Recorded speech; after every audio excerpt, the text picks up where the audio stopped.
નમસ્કાર. દેશમાં કોની બનશે સરકાર અને એનાથી પણ વિશેષ ગુજરાતમાં પ્રશ્ન એ ઊભો થયો છે કે 2 વખતનો જે રેકોર્ડ છે 26માંથી 26 લાવવાનો એ આ વખતે તૂટતો કેમ નજરે આવે છે. ખૂબ રસપ્રદ ચિત્ર બન્યું છે ગુજરાતની રાજનીતિનું. વરિષ્ઠ પત્રકાર અજય ઉમટ આપણી સાથે છે અને ફરી એકવાર રાજનીતિની વિસ્તારથી એમની પાસે ચર્ચા કરવી છે. સર, કલાકો તો આમ તો શેષ થોડા બાકી રહ્યા છે, પણ છતાંય પરિણામ પહેલાનું પરિણામ જાણવાની ઉત્કંઠા પણ બહુ બધી છે. ગુજરાત શું કહી રહ્યું છે? પરિણામ પહેલાનું પરિણામ ગુજરાત અને મુંબઈને જે સૌથી વધુ સ્પર્શે છે કે આજે શેર બજાર જે છે ને એ 67 ઉપર જતું રહ્યું છે. એટલે છેલ્લા 15 દિવસમાં શેર બજાર છે ને જે માઇનોર કરેક્શન આવતું હતું ને પછી જે મોદી સાહેબના જે ભક્તો જે છે આપણને સમજાવતા હતા કે આ તો વર્લ્ડ માર્કેટને કારણે નીચે આવ્યું છે, આ તો ફ્રાન્સમાં આવું થયું એટલે આ યુક્રેનને કારણે થયું છે, એ બધા આજે મને બહુ જ ખુશ જોવા મળ્યા અને બધા કહેતા હતા કે જો એટલે જો 76,000ની જે ટોપની સપાટી હતી એનાથી આજે 76,300 પર જતું રહ્યું છે અને નિફ્ટી પણ ખાસું ઊંચું ગયું છે. એટલે એક ફીલ ગુડ ફેક્ટર આવી ગયું છે. એટલે એક વસ્તુ ક્લિયર છે, ઓપિનિયન પોલ અને એક્ઝિટ પોલ જે કંઈ હોય તે થર્ડ ટર્મ આયેગા તો મોદી એ નક્કી છે. હવે બીજેપી પોતાની સ્પષ્ટ બહુમતી સાથે આવે છે કે એનડીએની સાથે બને છે એ વાત અલગ છે, પણ એક વસ્તુ ક્લેરિટી છે કે તમે આમાં જોઈ રહ્યા છો હજુ એટલા માટે હું તમને કહું કે એક્ઝિટ પોલ જે છે એ એક્ઝેક્ટ પોલ નથી હોતા અને એક્ઝિટ પોલ ખોટા પડે છે એ માત્ર ભારતમાં જ ખોટા પડે છે એવું નથી, અમેરિકામાં પણ ખોટા પડે છે અને યુકેમાં પણ ખોટા પડે છે. હું 2 જ ઉદાહરણ આપીશ. દાખલા તરીકે યુકેમાં જ્યારે બ્રેક્ઝિટ થયું હતું, જે બ્રિટન જે છે યુરોપથી અલગ પડ્યું હતું, હવે ત્યાં તો કેટલી સારામાં સારી રિસર્ચ ઓર્ગેનાઇઝેશન્સ હતી અને એ લોકો એવું કહ્યું હતું કે નહીં, બ્રેક્ઝિટ નહીં થાય અને સ્લાઇટ એજ છે અને 48 વર્સિસ 52 થી બ્રેક્ઝિટ થઈ ગયું હતું. હવે બ્રેક્ઝિટ થયું એ હકીકત છે અને બધા રિસર્ચર્સ ત્યાં ખોટા પડ્યા હતા અને ત્યાંના રિસર્ચર્સ જે છે અહીંની જેમ કોઈ દબાવમાં નથી હોતા કે કોઈ પ્રેશર નથી હોતું.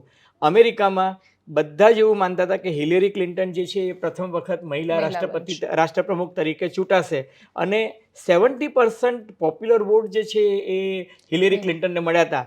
પરંતુ એક ઈમેલ ક્યાંકથી લીક થઈ એ હજુ સુધી અમેરિકા જેવો દેશ પણ શોધી શક્યું નથી કે આ રશિયાથી થઈ હતી કે અઝરબૈજાનથી થઈ હતી કે તજાકિસ્તાન થઈ હતી કે કઝાકિસ્તાનથી થઈ હતી, પણ એક પર્સનલ ઈમેલ હિલેરી ક્લિન્ટનનું ક્યાંકથી લીક થયું અને એને કારણે આખી ચૂંટણી જે છે, અને અમેરિકામાં જો કે શું છે કે એક સ્ટેટ તમારા હાથમાંથી જાય તો વોટ જાય અને ડોનાલ્ડ ટ્રમ્પ જે છે એ ચૂંટણી જીતી ગયા હતા. હવે ઇન્ડિયાની વાત કરું તો ઇન્ડિયામાં આ જે ત્યાં અપ્રુવલ રેટ પણ હોય છે અને પોપ્યુલારિટીનો ગ્રાફ બધું જોતા હોય છે. આપણે ત્યાં તો એક્ઝિટ પોલ ને ઓપિનિયન પોલ પર વધારે ચાલે છે. આપણે ત્યાં તમે જુઓ કે 2004માં ઇન્ડિયા સાઇનિંગ ભયંકર થયું. ત્યારે તો અટલ બિહારી વાજપેયીની લોકપ્રિયતા એકદમ ચરમસીમા પર હતી અને એ લોકસભાની ચૂંટણી પહેલા 3 વિધાનસભામાં મધ્યપ્રદેશમાં, રાજસ્થાન અને છત્તીસગઢમાં ભારતીય જનતા પાર્ટી જંગી બહુમતીથી જીતી હતી. એટલે એ વખતના જે મીડિયા મેનેજર્સ હતા પ્રમોદ મહાજન અને બધાએ કહી દીધું કે સાહેબ આપનું ઇન્ડિયા સાઇનિંગ છે.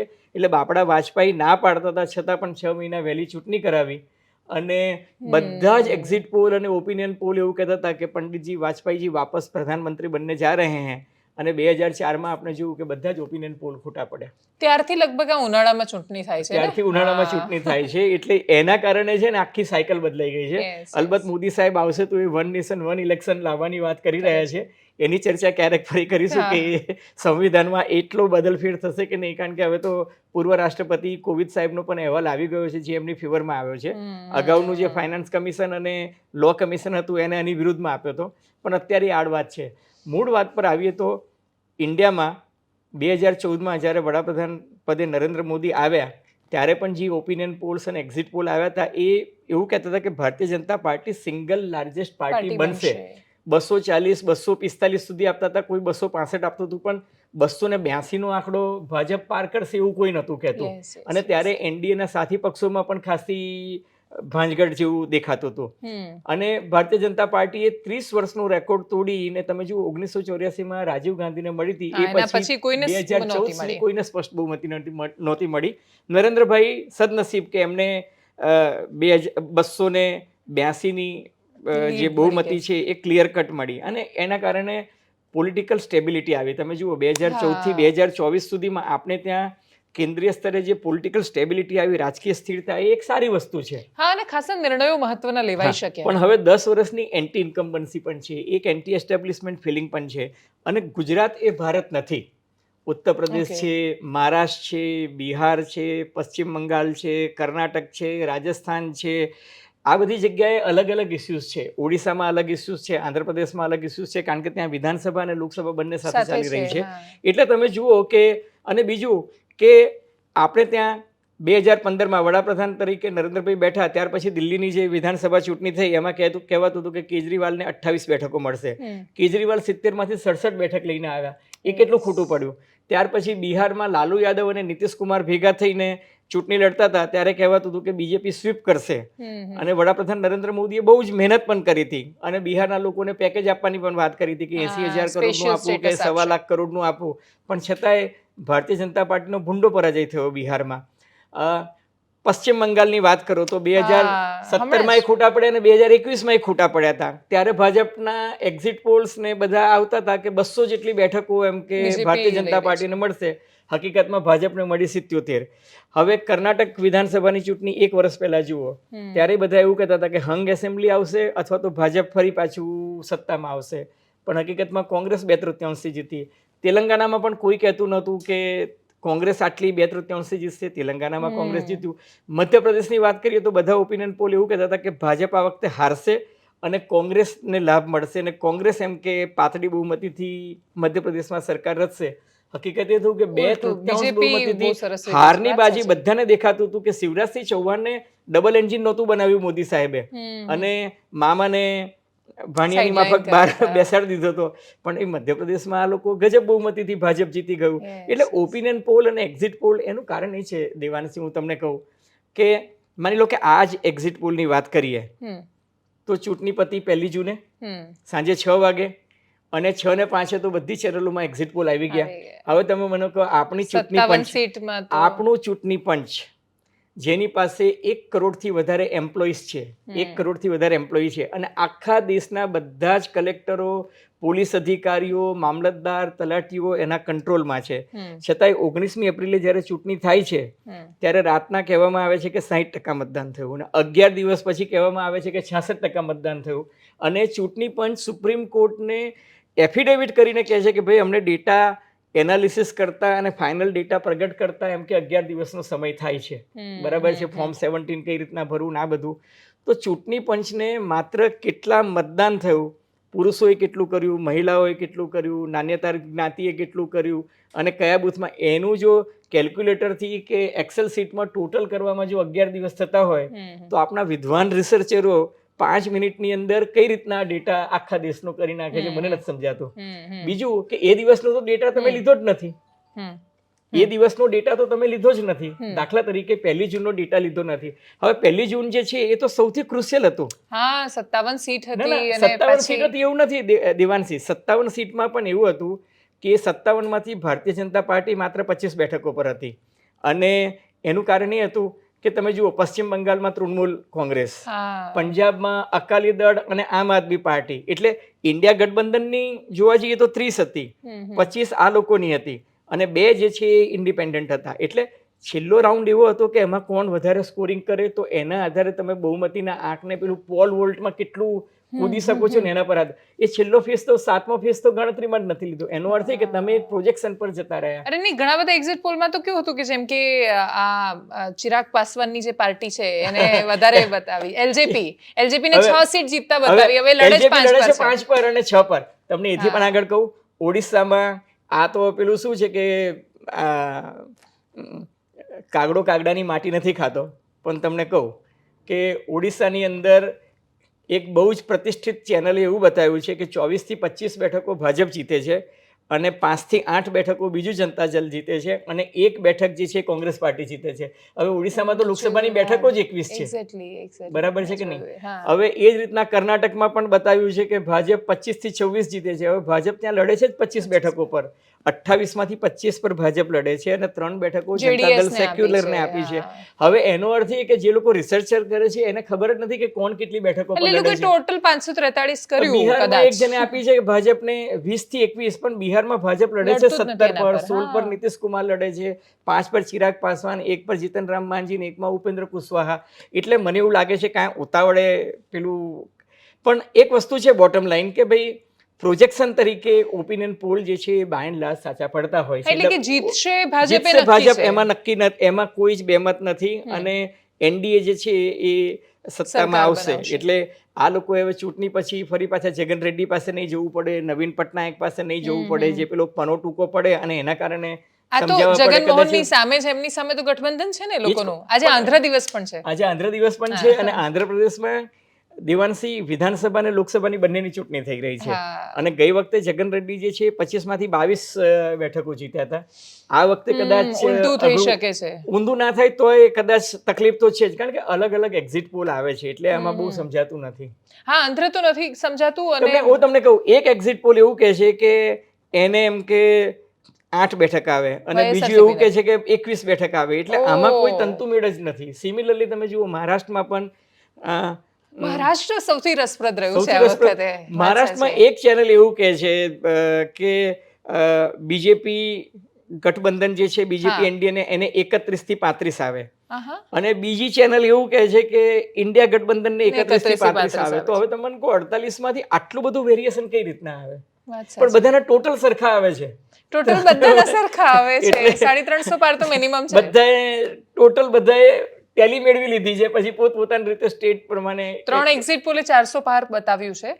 400 પાર તો દેવાંશી નથી દેખાતું મને. એટલે તો મને અને નથી દેખાતું. આવે તો મને ખુશી પણ થશે અને આશ્ચર્ય પણ થશે, કારણ કે તમે મને કહો કે પંજાબમાં પણ એ લોકો બતાવી રહ્યા છે કે પંજાબમાં તો ભારતીય જનતા પાર્ટી કદી એકલા હાથે ચૂંટણી જ નથી લડી. આ વખતે પહેલી વખત ભાજપ એકલા હાથે ચૂંટણી લડી રહી છે. પંજાબમાં તો મેળ ના પડે. હા, આખું ત્યાં પણ અલગ છે. તમારે લોકસભાની ચૂંટણી લડવી હોય, આજે ડીએમકે કે એઆઈડીએમકે ગુજરાતમાં આવીને ચૂંટણી લડે અને બધી બેઠકો પર ઉમેદવાર ઊભી રાખે દે, અલગ વસ્તુ છે. પણ એની પાસે ધારાસભ્યો નથી, એની પાસે સંગઠનનું માળખું નથી, તો પછી કઈ રીતના તમે આટલી બેઠકો? બેઝ નથી ને.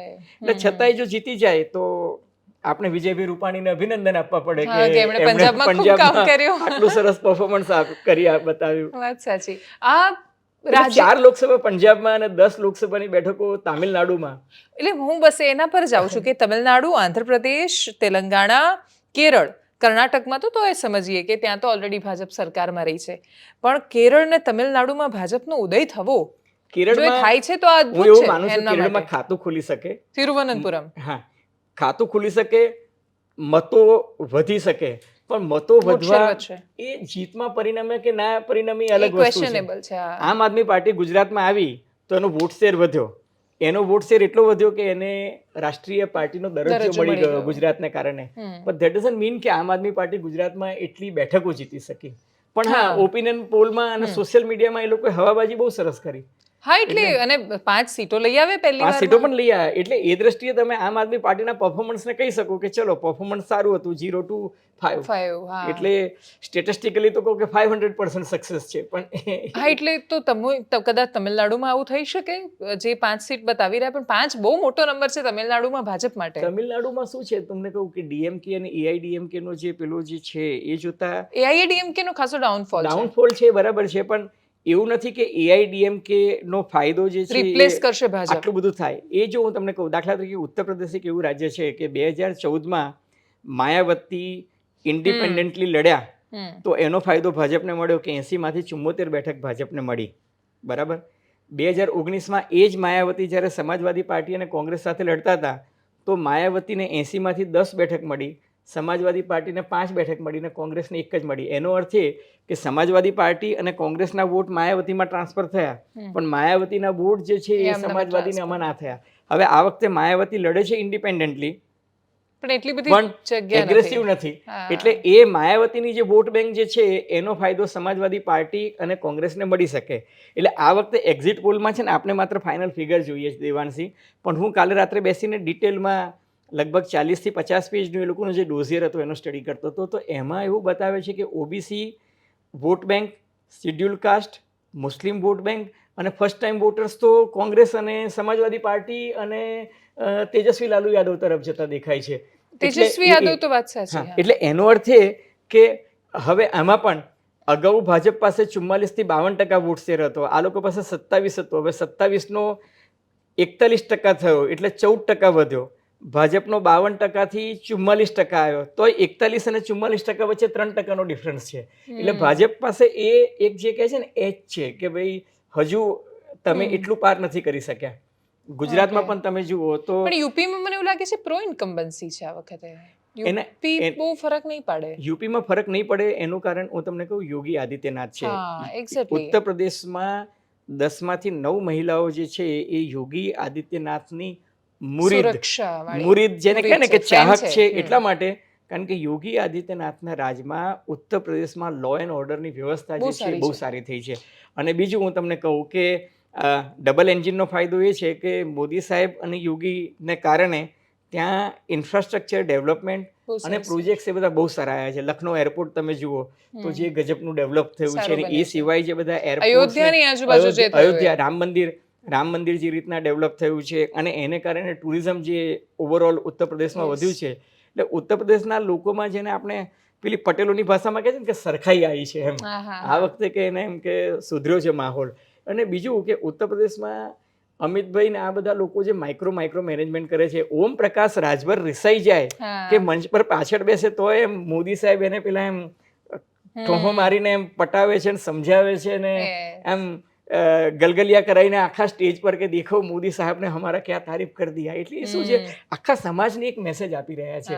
એમને ઘેર જાય છે, વાતો કરે છે, સમજાવે છે, રાજા ભૈયાને સમજાવી લીધા, આ બધું. એટલે ત્યાં શું છે કે બાહુબલીઓનું જબરજસ્ત વર્ચસ્વ છે, ને બધા બાહુબલીઓ અત્યારે ઉત્તર પ્રદેશમાં યોગી સાથે છે, ભાજપ સાથે છે, અથવા તો ઘેર આરામ કરી રહ્યા છે. એટલે જે એક જમાનામાં માયાવતી અને સમાજવાદી પાર્ટી પાસે જે બાહુબલીઓ રહેતા હતા એવું હવે નથી. અને આ વખતે ઉત્તર પ્રદેશમાં માહોલ એ દ્રષ્ટિએ સારો છે. પણ છતાંય હું તમને કહું કે કોંગ્રેસ અને સમાજવાદી પાર્ટીએ સારું કરશે કમ્પેરેટિવલી. કોંગ્રેસ એકાદ બેઠક પર ટકી રહેશે, રાયબરેલી અમેઠી. હા, એ ટકી જશે. બહુજન સમાજવાદી પાર્ટી જે છે એનો ગ્રાફ નીચે જશે, અને બહુજન સમાજવાદી પાર્ટીનું જે નુકસાન થશે એનો ફાયદો કોંગ્રેસ અને સમાજવાદી પાર્ટીને મળશે. ભાજપની ટેલીમાં બહુ ફરક નહીં પડે. હા, વાત સાચી. ટકી રહેશે કાં તો એક બે વધે. 61 ની 75 બી મને નથી દેખાતી. એ પણ 61 ની 75 તો નથી જ, કેમ કે કન્નૌજ થી અખિલેશ લડે છે. 61 લાવી એ પણ મોટી વાત છે. યુપી જેવા રાજ્યમાં તો બહુ મોટી 61 62 જે કઈ આવે તે એ સારી વાત છે. હા, ઓકે. બિહારમાં પણ નુકસાન તો દેખાઈ રહ્યું છે, રાજસ્થાનમાં નુકસાન દેખાય છે, ક્લિયર નુકસાન દેખાય છે. રાજસ્થાનમાં તો બધા જ એક્ઝિટ પોલ નુકસાન બતાવી રહ્યા છે. એટલે બતાવી રહ્યા છે કેમ કે અમિત શાહે જાતે સ્વીકાર્યું હતું. અમિત શાહે સ્વીકાર્યું મહારાષ્ટ્ર અને રાજસ્થાન આ બંનેમાં અમને નુકસાન થાય છે એવું અમિતભાઈએ સ્વીકાર્યું. એટલે એક્ઝિટ પોલ વાળાએ પણ સ્વીકાર્યું. આમાં સાહેબે હા પાડી છે. બાકી ત્યાં બે ત્રણ જે નીચેનો આંકડો સરખો થઈ જવો જોઈએ. એટલે તમે જુઓ કે બિહારમાં બી આંકડો વધારી દીધો, ઓડિશામાં. એટલે ઇટ વોઝ સરપ્રાઇઝિંગ દિવાંશી કે આટલી મોટી ચેનલોમાં કોઈ જોતું જ નથી કે બ્લન્ડર થઈ રહ્યા છે. આ બ્લન્ડર થઈ રહ્યા છે. એટલે અને બીજું પેલું શું, સબસે તેજ સબસે આગે, સૌથી વધારે મારા ટીઆરપી આવવા જોઈએ એટલે પછી લગાવી દો. ના, પણ જોવાય બી સરસ રહ્યું હતું. મેં દિવસે જોયું તો લાખો લોકો જોઈ રહ્યા હતા એક્ઝિટ પોલ. એટલે લોકોની ક્યુરિયોસિટી હોય. આખા દેશની ક્યુરિયોસિટી છે જ, એમાં કોઈ જ બેમત નથી. અચ્છા, ગુજરાતની વાત કરવી છે. તમને કેટલી ડાઉટફુલ લાગે છે? જો ગુજરાત જે છે ડાઉટફુલ કરતા હવે તો પેલું કહે છે ને કે ભાઈ પરિણામને કલાકો જ બાકી છે, એટલે કોઈ પતંગ ચગાવવાનો પેલો એ નથી. પણ હું તમને કહું કે કોંગ્રેસ પાર્ટી કે જે 2 મહિના પહેલા દેવાંશી હું ને તમે માનતા હતા કે ગુજરાતમાં 156 બેઠકોની જે બુલડોઝર ફરી ગયો, એના કારણે કોંગ્રેસ પાર્ટીનું મોરાલ એકદમ ડાઉન હતું. એક તબક્કો એવો હતો કે બેઠકો પર લડવા માટે કોંગ્રેસ પાર્ટીના ઉમેદવારો નહોતા મળતા. રોહન ગુપ્તાને ટિકિટ આપી તો એ પશ્ચિમ અમદાવાદમાંથી ભાગી ગયા હતા, અને કોંગ્રેસ પાર્ટી પોતાની ટિકિટો પણ જાહેર નથી કરી શકી. એક ગેનીબેન ઠાકોર જે છે એની એ લોકોએ જાહેર કરી હતી, એને બાદ કરતા એ લોકોએ ટિકિટો પણ જાહેર નથી કરી. એ જ કોંગ્રેસ પાર્ટી તમે જુઓ કે મજબૂતાઈથી ચૂંટણી લડી રહ્યું છે. અને આજે આપણે ચર્ચા કરી રહ્યા છે કે ભાઈ 8 કે 10 બેઠકો છે કે જ્યાં કોંગ્રેસે ફાઇટ આપી છે. હવે ફાઇટ આપી છે એ વિજયમાં પરિવર્તિત થશે કે કેમ એ અલગ સવાલ છે. પણ મને જે લાગી રહ્યું છે, અને એમાં ક્ષત્રિય આંદોલનનું કોન્ટ્રીબ્યુશન જબરજસ્ત છે. જો ક્ષત્રિય આંદોલન ન થયું હોત તો મને નથી લાગતું કે આજે આપણે 8 બેઠક કે 6 બેઠક કે 10 બેઠકની ચર્ચા કરત. પણ ક્ષત્રિય આંદોલનને કારણે જે માહોલ થયો એને કારણે 2 વસ્તુ થઈ કે જેમ ભાજપના નેતાઓ ત્રીજા તબક્કા પછી 400 પાર બોલતા બંધ થઈ ગયા, એમ ગુજરાતમાં 5 લાખની લીડ બધે આવવાની વાત જતી રહી. બરાબર છે. હવે હાર જીત પાતળી સરસાઈથી થશે. અને બીજું કે બધું પેજ મેનેજમેન્ટ ને બૂથ મેનેજમેન્ટ અને પેજ મેનેજરો ને બધું કરવા છતાં ગુજરાતમાં 60% ઉપર મતદાન નથી થયું. બરાબર છે. CR પાટીલના મત વિસ્તારમાં 60% નથી થયું. 59.58 કે એવું કંઈ આવ્યું ફાઇનલ ફિગર. એનો અર્થ એ કે મતદાતાઓમાં કાં તો ઉદાસીનતા હતી અથવા તો મતદાતાઓએ એક્ઝિટ પોલ પહેલાં સ્વીકાર લીધું હતું કે આપણી પાર્ટી જીતે છે એટલે કંઈ ટાઈમ બગાડવાની જરૂર નથી. ઉનાળામાં જ દર વખતે મતદાન થાય છે અને ઉનાળામાં જ આટલું તાપમાન રહે છે એટલે એ વસ્તુને હું સ્વીકારતો નથી. ને ભાજપનો મતદાતા તો પહેલે મતદાન ફિર જલપાન વાળો છે એટલે એ બધી વાતો જે છે એ લેમ એક્સક્યુઝિસ છે. પણ હું તમને કહું કે આણંદ એક એવો મત વિસ્તાર છે કે જ્યાં અમિત ચાવડા ચૂંટણી લડી રહ્યા છે. અમિત ચાવડાની પોતાની ઇમેજ ક્લીન છે. ધારાસભ્ય તરીકે 156ના વાવાઝોડામાં મજબૂતાઈથી ચૂંટાઈને આવ્યા. કોંગ્રેસ પાર્ટીના પ્રમુખ રહી ચૂક્યા છે, વિપક્ષી નેતા રહી ચૂક્યા છે. ઇમેજ પણ સારી છે અને ઠાકોર કોમ્યુનિટીના છે જ્યાં એમનું બાહુલ્ય છે અને સામા પક્ષે પટેલ છે. બીજું કે ત્યાં એક એવી ફિલિંગ હતી કે યાર ડેરીમાં પણ પટેલ ને એપીએમસીમાં પણ પટેલ ને બધી જગ્યાએ પટેલ, બધા ધારાસભ્યો. આ બીજું કે એમની સામેના જે ઉમેદવાર હતા એમની સામે જે કેટલીક ક્લિપો ફરતી થઈ એના કારણે પણ એક થોડોક માહોલ બગડ્યો હતો. બીજું કે આણંદ એક એવું હતું કે જ્યાં પાર્ટીમાં મિતેશભાઈની સામે પાર્ટીના જ કેટલાક લોકોનો વિરોધ હતો. ગોવિંદ પરમાર મીટિંગમાં જ નહોતા ગયા, હર્ષ સંઘવી જ્યારે આવ્યા ત્યારે એ મીટિંગમાં નહોતા ગયા અને બીજા પણ દિલીપ મણી ને બીજા ઘણા બધા લોકો હતા જે લોકોએ એમનો વિરોધ કર્યો હતો અથવા એમનું એવું કહેવું હતું કે ભાઈ બીજાને હવે તક આપવી જોઈએ. ખુદ મિતેશભાઈ પણ આશ્વસ્ત નહોતા કે એમને ટિકિટ મળશે અને વચ્ચે એક વખત જ્યારે દિલ્હી એમને બોલાવ્યા ત્યારે એવું લાગતું હતું કે વડોદરા અને સાબરકાંઠામાં જેમ ઉમેદવાર બદલાયા એમ આ પણ કદાચ બીજે દિવસે સોશિયલ મીડિયામાં જાહેર કરશે, પણ એ ન થયું જે કંઈ હોય તે. પણ આણંદમાં બીજું શું હતું હું તમને કહું કે માધવસિંહ સોલંકી ને ઈશ્વરસિંહ ચાવડાનું એક તપ છે, એમની તપોભૂમિ છે. ચૂંટણીની દ્રષ્ટિએ જોવા જઈએ તો ભરતસિંહ સોલંકી પણ ત્યાંથી એટલે જ ચૂંટાતા હતા કારણ કે he was also a good leader at that point of time and very active.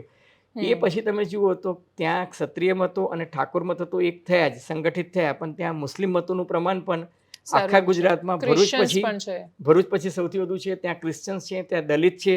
એટલે માધવસિંહ સોલંકીની જે ખામ થિયરી હતી ને ખામ થિયરી પરફેક્ટ ત્યાં સેટ થાય છે. અને એ જ વસ્તુ તમને સાબરકાંઠામાં, બનાસકાંઠામાં અને પાટણમાં પણ જોવા મળશે. તમે જુઓ કે પાટણમાં 156નું વાવાઝોડું હતું ત્યારે 7માંથી 4 બેઠકો વિધાનસભામાં પાટણ મત વિસ્તારમાં કોંગ્રેસ જીત્યું છે. બનાસકાંઠામાં પણ 7માંથી 3, 2 કોંગ્રેસ અને 1 ઇન્ડિપેન્ડન્ટ. એટલે એનો અર્થ એ કે ઇવન મોદી સાહેબ પણ કોંગ્રેસ જિગ્નેશ મેવાની પાટણમાં આવશે, આ બાજુ કાંતિ ખરાદી વાળી અંબાજી દાંતાની બેઠક પણ ખરી ને. એટલે ટૂંકમાં કહેવાનું તાત્પર્ય એ છે કે ત્યાં આગળ સંગઠનની તાકાત જે છે એ કોંગ્રેસની પણ છે અને કોંગ્રેસનો એક વર્ગ છે. પ્લસ આ વખતે છે ને માલધારી સમાજ ભાજપથી નારાજ હતો.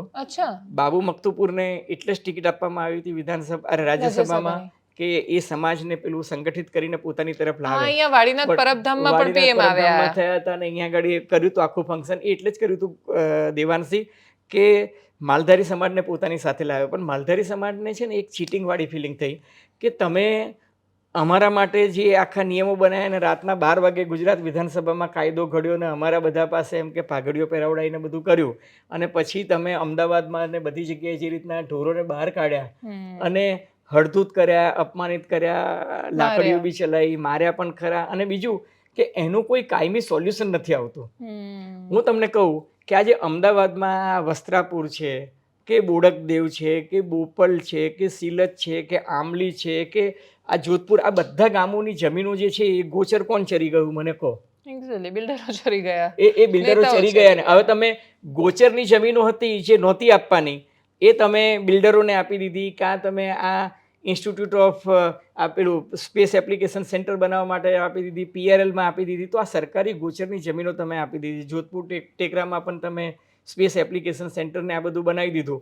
તો પછી તમે કોઈ પણ શહેરનો વિકાસ થાય તો ટાઉન પ્લાનિંગમાં અગેન એક ઇસ્યુ આવે છે કે ભાઈ ગોચરની જમીન તમે ક્યાં મૂકવાના છો? શહેર છે તો ઢોર રહેવાના જ છે, માલધારીઓ રહેવાના છે. એટલે સહઅસ્તિત્વની જે વાત છે તો એમાં તમે એમના માટે ક્યાં જમીન નિર્દિષ્ટ કરી છે? નથી કરી. તો તમે ત્યારે તો શહેરનું અમદાવાદ કોર્પોરેશન ઓવડા વધ્યું, પહેલા જેમ રબારી કોલોની ને બધું બન્યું, એ બધી રબારી કોલોની ને બીજા બધા નગરો બન્યા. હવે ક્યાં છે? તમે તો મને બતાવો તો ખરા કે તમે એ જશોદાનગર ને આખો જે વિસ્તાર હતો એટલે તમે એમને હાંકી કાઢો એ અલગ છે, પણ એક માનવતાની દ્રષ્ટિએ પણ તમારે વિચારવું જોઈએ અને જીવદયાની દ્રષ્ટિએ પણ વિચારવું જોઈએ કે ભાઈ આનો એક કોઈ ઉકેલ પણ હોવો જોઈએ. ટ્રાફિકમાં અડચણરૂપ ન થાય એ તો હું પણ માનું છું ના. કેમ કે હમણાં જેમ અમારે ત્યાં જે કામ કરે એમના જે પપ્પા છે તો રખડતા ઢોરે એ માર્યું એમને હા, એટલે હું કહું હી છું- ડાઈડ એટ ધેટ સ્પોટ. ના, હું એટલે શું કહું છું, પણ એમાં નીતિ નિયમો ને બધું જ હોવા હોવું જોઈએ, જોઈએ, બધું હા. હોવું જોઈએ. પણ તમે છે ને પછી એક દિવસે બધું જ કરી નાખ્યું, જેમ અત્યારે ફાયર સેફટીના નામે જે ડિંડક Exactly, ચાલી રહ્યું નાટક કરે છે હા, એને. એ પછી છે ને એ આંખમાં ધૂળ ચોકવા, એ પરમનન્ટ સોલ્યુશન લાવો તમે, એ એટલે નથી. બધાને એક લાઠી હાંકવા જેવું કરે એટલે છે. શું થયું કે એના કારણે એ માલધારી સમાજમાં થોડીક નારાજગી છે, અને એના માટે મેં જોયું છે કે માલધારીઓ જે છે એ થોડાક આ વખતે વિમુખ થયા છે. ઓકે.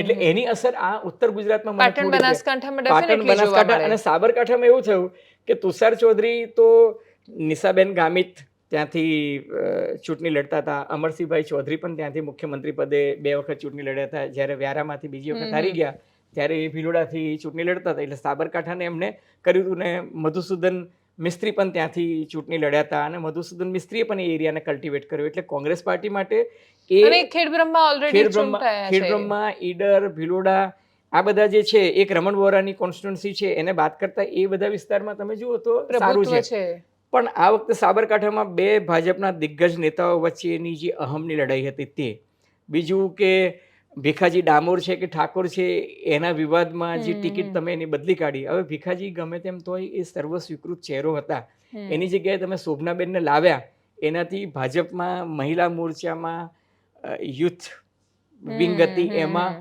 અને ઓવરઓલ જે શરૂઆતમાં જે નારાજગીનો માહોલ રહ્યો એ ઠેક સુધી સુધર્યો નહીં. વાત સાચી. અને પ્લસ જો ટ્રાઇબલ બેલ્ટ તો જે બધો હતો એ બધો તુષારની ફેવરમાં જ ગયો હા, છે. યસ, વાત સાચી. બરાબર એ છે તો કે નહીં? ઇવન એટલે અરવલ્લીનો પટ્ટો છે પણ આમને જ આપશે કારણ કે તુષાર અરવલ્લી ચૌધરીને. અને સાબરકાંઠા બંને એને જ આપશે. એટલે મને એવું લાગે છે કે ત્યાં પણ છે ને કદાચ હારજીતનું માર્જિન ઘટશે, અને એવું બની શકે. નસીબના પણ બળિયા છે તો જીતીએ જાય કાં તો કદાચ એમ. નસીબના બળિયા હોય, કારણ કે તમે જુઓ કે પ્રાંતિજ ને એ બધી બાજુએ મતદાનની ટકાવારી જેટલી અપેક્ષિત હતી એની કરતા ઓછી હા, થઈ છે. બાકી બેન તો પ્રાંતિજ ના છે એમના. હા, મહેન્દ્રસિંહ તો પણ ત્યાંના ત્યાં ધારાસભ્ય મહેન્દ્રસિંહ પણ હતા. નથી હા. ત્યાં થયું ને મતદાન. વાત એટલે જો સાચી. તમને કહું છું કે મતદાન કેટલું થયું. તમે ગેનીબેનમાં પણ તમે જુઓ તો પાલનપુર બાજુ અર્બન એરિયા છોડી દો, પણ રૂરલમાં બધું ગેનીબેનની તરફેણમાં ઘણું બધું થયું છે. અલબત્ત હું તમને કહું, આખા ગુજરાતમાં જે વોટ ખરીદવાની પેટર્ન જે છે, ચૂંટણીની આગલી રાત્રે ને 2 દિવસ પહેલા જે રીતના ચવાણું વેચાય છે, અને ચવાણાની સાથે જે દ્રાવણ બિચારા વેચાય છે, દેવુસિંહનું ચવાણું વાયરલ થયું હતું આ વખતે. આ વખતે દેવુસિંહનું ચવાણું બહુ વાયરલ બધા થયું. એ દિવસી તો બિચારા એનું દેખાઈ ગયું. બાકી બધી જગ્યાએ ચવાણા તો વેચાય જ છે. આણંદમાં વેચાય છે, ને દાહોદમાં, છોટાઉદેપુરમાં, પંચમહાલમાં ને બધી હજી એ લોકો જગ્યાએ. ચવાણામાં વેચાય છે નહીં, અને આપણે વાતો કરીએ છીએ. આપણે હું તમને શું, તમે ગમે તેટલી ઇન્ટેલેક્ચ્યુઅલ વાતો કરો એનો શું અર્થ? Yes. કે અલ્ટિમેટલી તો ચૂંટણીના આગલા દિવસે કાં તો ધાક ધમકીથી કહેવામાં આવે છે ભાઈ નથી જવાનું, અમારો મત સાચી. વિસ્તાર બહિષ્કાર કરશે. કેમ બહિષ્કાર કરશે એના કારણોમાં કોઈ પૂછતું નથી. બિચારી જનતા ડરી જાય છે, કાં યાત્રાએ જતી રહે છે, અને કાં પછી કાં તો આવું થાય અજમેર છે. શરીફ મોકલી દે છે. અને એ પણ અનિરુદ્ધસિંહ જાડેજા ત્યાંથી આવીને અહીંયા અમદાવાદ વાળાને અજમેર મોકલે છે. છેલ્લો પ્રશ્ન પેટા ચૂંટણી પર. મને એવું લાગે છે કે માણાવદર આ વખત નહીં જીતે ભાજપ. અરવિંદ લાડાણી. તમે જુઓ કે અરવિંદ લાડાની ખુદ ફરિયાદ કરી રહ્યા છે કે જવાહર ચાવડાએ મારી વિરુદ્ધ અને એના પરિવારે સાબિતી પણ આપી સાબિતી પણ એમણે. આપી. અને બીજું તમને કહું, જુનાગઢ અમરેલીમાં સખત ડખડ તો બહુ જ છે. ડોક્ટર કાનાબાર જે રીતના ટ્વીટ કરી રહ્યા છે, દિલીપ સાંઘાણી CR પાટીલ સામે CR મોરચો પાટીલ ખોલ્યો છે. સામે મોરચો ખોલ્યો. અને પેથલજી ચાવડાના સુપુત્ર જવાહર ચાવડાએ પણ ચૂંટણી વખતે જે મોરચો ખોલી જ દીધો છે ખોલી જ એમણે. દીધો. અને એથી પણ આગળ વિઠ્ઠલ રાદડિયાના સુપુત્ર જયેશ રાદડિયાએ કહ્યું કે ભાઈ 30 વર્ષની અમારી ખેતી છે, તમે કહો કે આને ફોર્મ આપી દો અને નહીં ભરો. અમિતભાઈ એને ઘેર જઈને જમી આવ્યા, સમજાવી આવ્યા, તોય પણ તોય એને ફોર્મ પાછું વિડ્રો ના કર્યું. એનો અર્થ એ કે એ લોકો લડી લેવા માટે મક્કમ છે. અને એ પછીની તમે જુઓ કે બીજી ચૂંટણીમાં પણ મેન્ડેટ ચાલ્યો નહીં, ને એ લોકો એવું કીધું કે ભાઈ મેન્ડેટ આવી રીતના તમે ના આપો. આવતીકાલે તો તમે કે ક્લાસમાં મોનિટર કોને બનાવવો એનો પણ મેન્ડેટ આપશો, એવું ઓછું હોય. એટલે આ પ્રકારના સૂર ભાજપમાં નીકળવા માંડ્યા. બાકી તો ચાલ, ચરિત્ર, ચહેરો અને શિસ્તવાળી ભારતમાં ભાજપમાં લોકશાહી વિશે બોલાવવા માંડ્યું. હા, એટલે હા, ભાજપમાં આંતરિક લોકશાહીની વાત કરવા માંડી. અને બીજું તમે કહો છો ને વિધાનસભા, તમને ડાઉટ છે અરવિંદ લાડાની વાળું, હું તમને કહું ખંભાતમાં પણ કોંગ્રેસે બહુ સારી ફાઇટ આપી છે. અને વિજાપુરમાં પણ સીજે ચાવડા, પટેલવાડી, અને પટેલ ઉમેદવાર મજબૂત હતો ત્યાં આગળ. દિનેશ પટેલ. એટલે હા, નો ડાઉટ સીજે ચાવડા જે છે એ એકદમ નીવડેલા મંજાયેલા ખેલાડી છે. પણ સામે પીલા પટેલે પણ બહુ તાકાત. અને દેવાંશી, આ એક સારી વસ્તુ છે લોકશાહીમાં. ચૂંટણી નિષ્પક્ષ, નિખાલસ અને આવી રીતના રસપ્રદ, રોચક, રસાકસી ભરી રહે, એમાં ક્યાં વાંધો જ છે.